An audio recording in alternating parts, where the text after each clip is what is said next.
Dams provide drinking water, places to boat and fish, but plus help prevent flooding. But are Florida's dams prepared to handle the next Ian or Nicole? Good evening, I'm Dave Wagner. And I'm Carolina Lead. 10 Tampa Bay's Aaron Parsegian uncovered dozens of those dams have been labeled a high hazard potential, and less than half have an emergency plan in place. In our special report, we're asking why. For decades, people like Steve Williamson have been casting a line into Walsingham Reservoir. They say the bass are supposed to be big in Florida. The Pinellas County Park offers great fishing, trails, and a scenic place to escape. But despite how serene the scene may be, there's an inherent risk every time a major storm comes. Of Florida's 1,000 dams and reservoirs, 98 have a high hazard potential, meaning failure could cause death, economic loss, and environmental damage.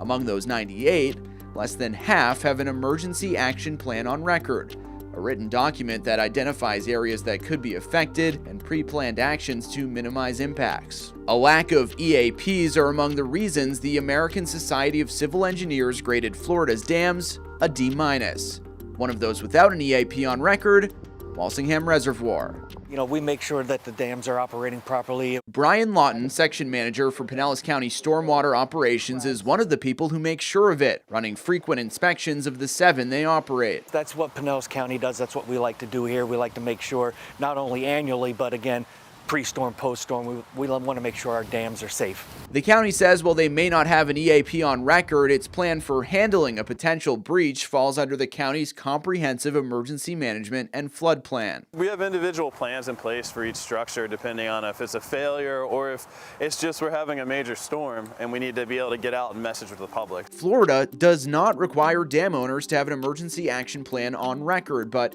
encourage them to because how crucial they are if something does go wrong. And sometimes things do. A dam breach in Volusia County sparked by then Tropical Storm Nicole last fall prompted some evacuations and sent water into dozens of homes. Here in Manatee County, construction is going on to fortify the Lake Manatee Dam, a 55-foot tall structure that creates Lake Manatee, which pumps tens of millions of gallons of drinking water a day. Back in 2014, we found there was some internal erosion in the dam. That included erosion in the original core. Inspections found this critical piece of infrastructure was at risk of breaching, which would send billions of gallons of water downstream, washing away anything in its path. Emergency construction was completed back then. Now we're on to phase 2 of the project, set to be complete later this spring. This portion is to fix that erosion downstream, reestablish proper drainage and seepage, and do some mechanical and electrical upgrades to our gate system. When that issue was uncovered, Manatee County developed their emergency action plan. We started an assistance program with FEMA where we actually brought in Manatee County emergency management staff to kind of bridge that gap from what we would do if we saw dam failure from utilities to what they would do on the emergency management side to make sure the public is safe, any evacuations would happen, any messaging would happen. According to the State Department of Environmental Protection's website, they work with dam owners to educate them to take these important steps. We reached out directly to see what FDEP is doing to ensure dam safety and have not yet heard back. So we talked with the ASCE. Florida Dam Safety Program provides resources for dam owners, hire professional engineers to conduct those inspections and develop the condition ratings for their dams. The program's funding comes in part from the National Dam Safety Program, but that expires in September.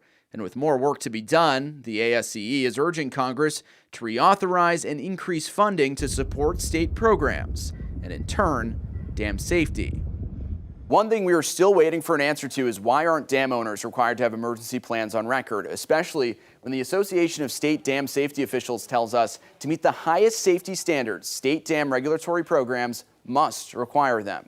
In studio, Aaron Parsegian, 10 Tampa Bay. State dam safety officials confirmed as of 2021, only 6 states reported that their state does not require emergency action plans for high hazard potential dams. And you may be wondering if you live near one of these dams with a high hazard potential. Our team plotted out the ones across the Bay Area. You can find the map on 10tampabay.com. You can also find it on our free 10 Tampa Bay app.